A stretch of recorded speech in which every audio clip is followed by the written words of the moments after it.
Reverence for life. Aware of the suffering caused by the destruction of life, I am committed to cultivating the insight of interbeing and compassion, and learning ways to protect the lives of people, animals, plants, and minerals. I am determined not to kill and not to let others kill, and not to support any act of killing in the world, in my thinking or in my way of life. Seeing that harmful actions arise from anger, fear, greed, and intolerance, which in turn come from dualistic and discriminative thinking, I will cultivate openness, non-discrimination, and non-attachment to views in order to transform violence, fanaticism, and dogmatism in myself and in the world. Reverence for life.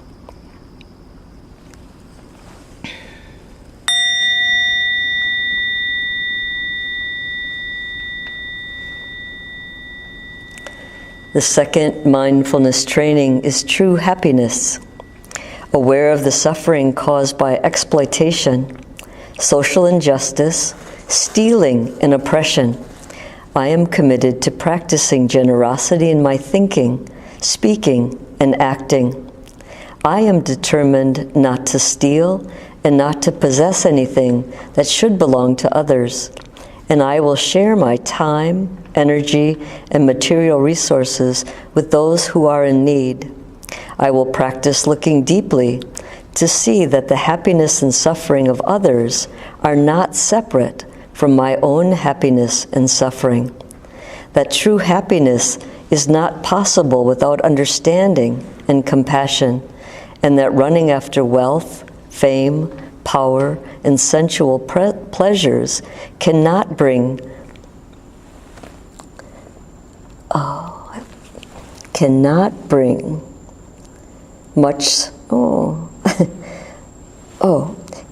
bring happiness. I can live happily in the present moment simply by remembering that I already have more than enough conditions to be happy. And I am committed to practicing right livelihood so that I can help reduce the suffering of living beings on Earth and reverse the process of global warming.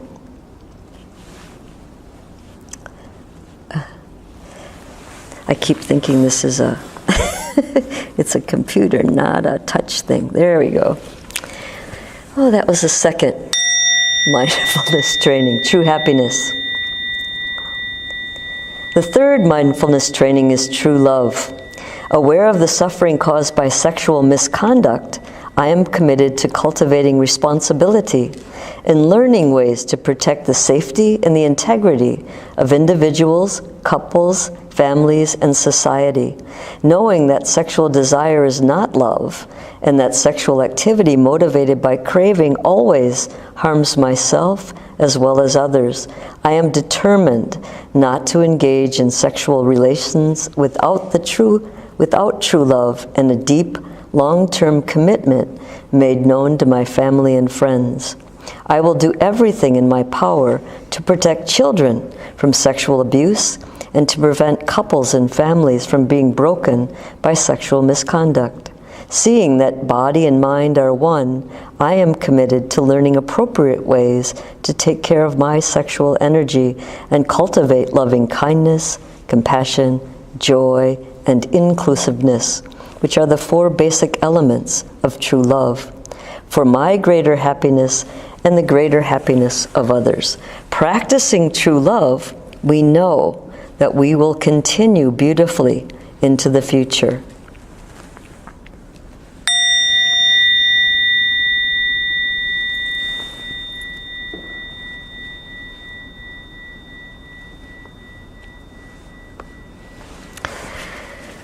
The fourth of the mindfulness trainings is loving speech and deep listening.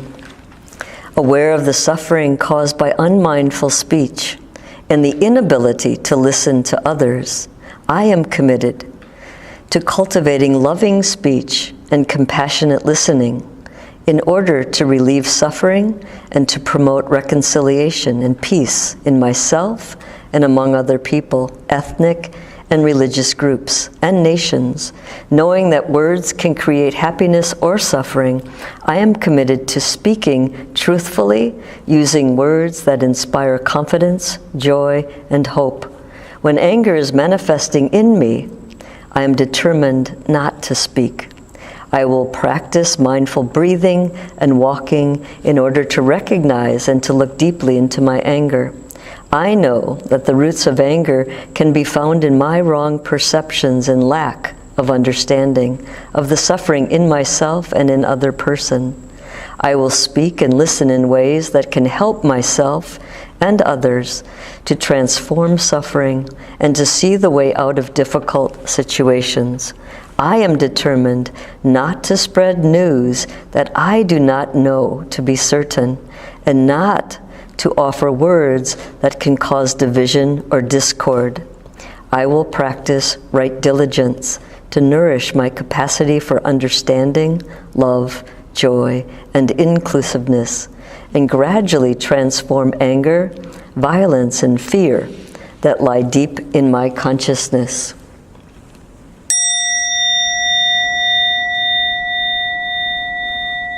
The fifth mindfulness training, nourishment and healing. Aware of the suffering caused by unmindful consumption, I am committed to cultivating good health, both physical and mental, for myself, my family, and my society by practicing mindful eating, drinking, and consuming. I will practice looking deeply into how I consume the 4 kinds of nutriments, namely edible food, sense impressions, volition, and consciousness. I am determined not to gamble or to use alcohol, drugs, or any other product which contain toxins such as certain websites, electronic games, TV programs, films, magazines, books, and conversation. I will practice coming back to the present moment to be in touch with the refreshing, healing, and nourishing elements in me and around me, not letting regret and sorrow drag me back into the past, nor letting anxiety, fear, or craving pull me out of the present moment. I am determined not to try to cover up loneliness, anxiety, or other suffering by losing myself in consumption. I will contemplate inner being and consume in a way that preserves peace, joy, and well-being in my body and consciousness, and the collective body and consciousness of my family, my society, and the earth. Friends, those are the 5 mindfulness trainings.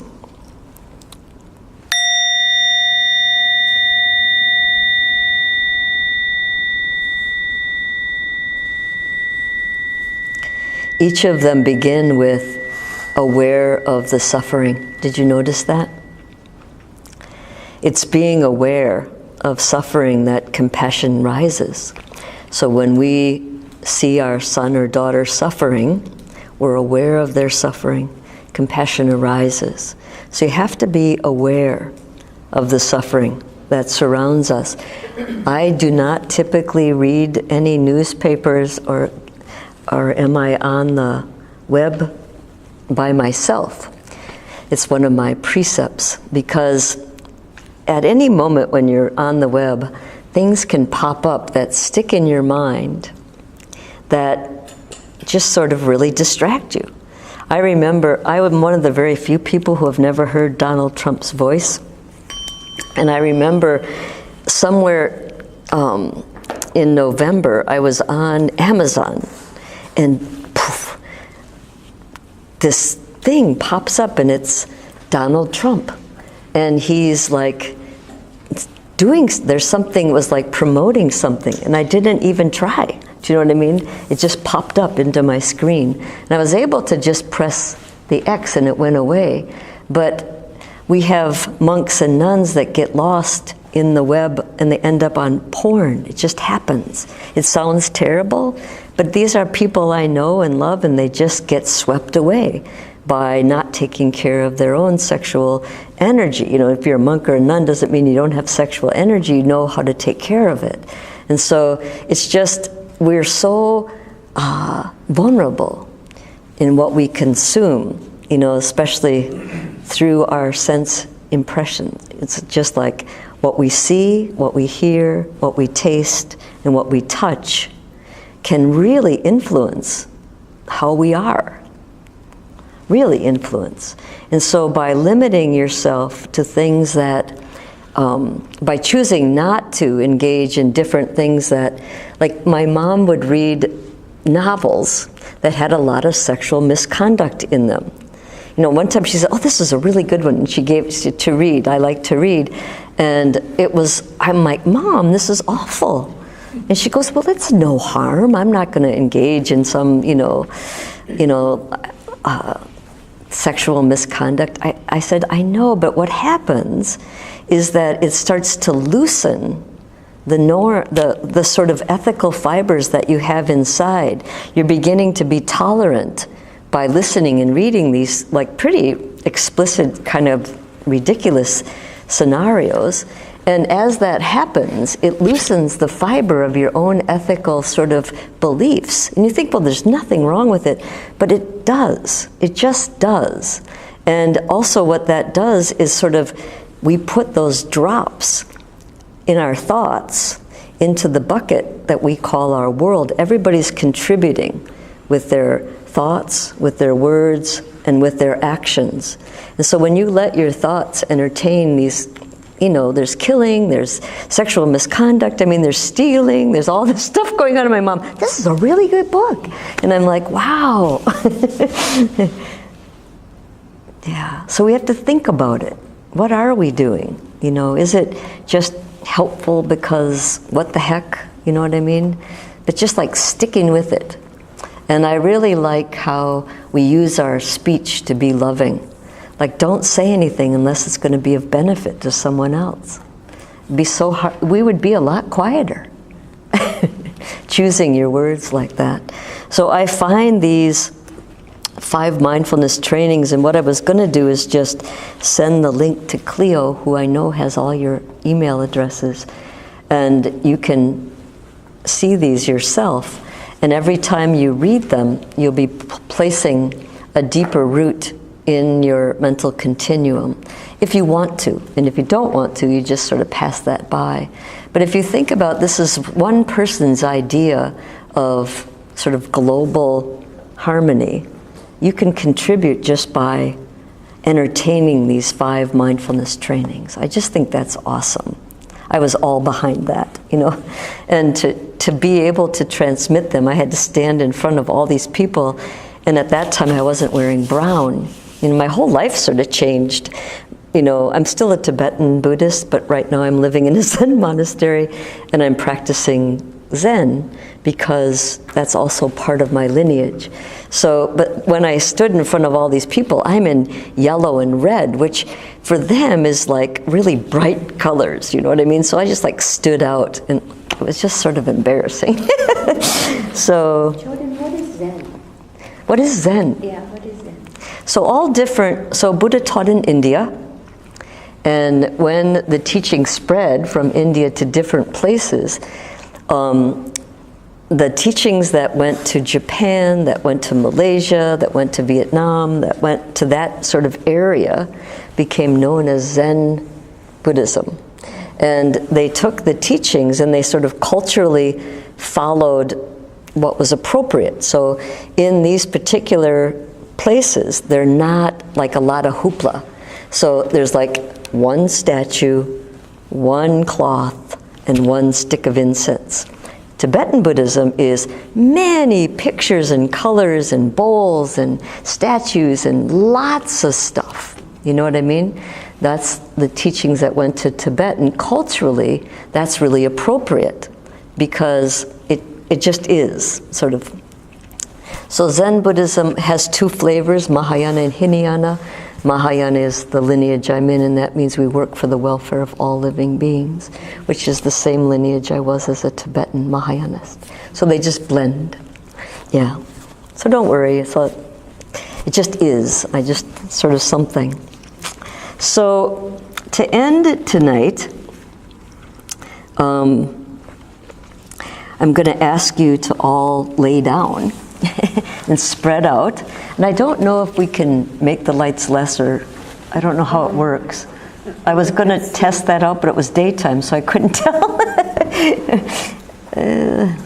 I think this light, there's a light. There's light switches.